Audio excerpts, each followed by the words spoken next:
হিন্দুদের তীর্থস্থান চন্দ্রনাথ পাহাড়ের অবস্থান চট্টগ্রামের সীতাকুণ্ড উপজেলায়। আর এই সীতাকুণ্ডের ইতিহাস হাজার বছরের পুরনো। হিন্দু ধর্ম ও পুরাণের একটা অংশ জুড়ে সীতাকুণ্ডের কথা বলা আছে। সীতাকুণ্ডের নামও হিন্দু ধর্মের সঙ্গে ওতপ্রোতভাবে জড়িত। অতীতে বৌদ্ধ ও মুসলিমরা সীতাকুণ্ড শাসন করেছে।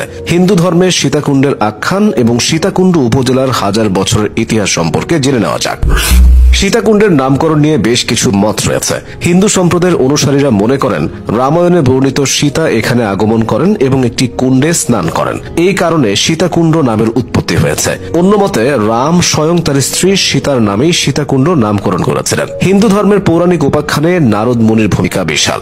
নারদ মুনির ভূমিকা থেকে স্পষ্ট হয় যে দক্ষ রাজার কন্যা পার্বতী মা বাবার অগোচরে ভালোবেসে বিয়ে করেন শিবকে।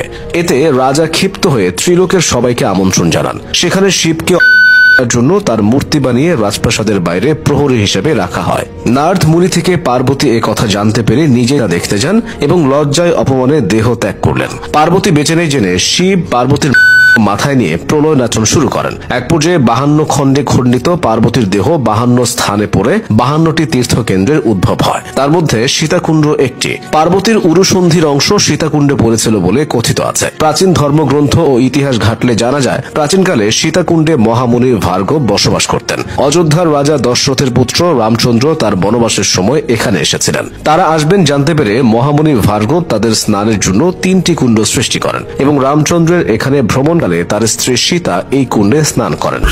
এই কারণেই এখানকার নাম সীতাকুণ্ড বলে অনেকের ধারণা। সীতাকুণ্ড উপজেলার মোট আয়তন প্রায় 484 বর্গ কিলোমিটার।